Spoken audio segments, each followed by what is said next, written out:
to have a demonstration on set, just to show our viewers, give our viewers a better idea of what and we didn't warm up before. I didn't warm up.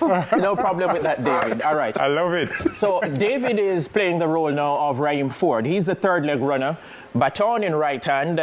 Daniel is going to receive in left hand as the anchor leg runner.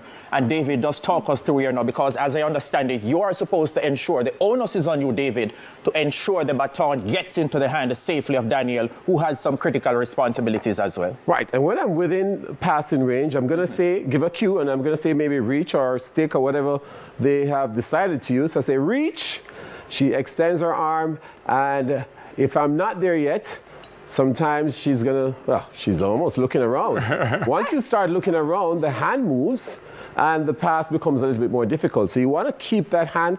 You just do your part. You're the outgoing runner. You can't affect anything that's going on behind you. Just stick to this. Give me a clear, flat palm hand, steady, shoulder height, so I can put it there. So let's go again.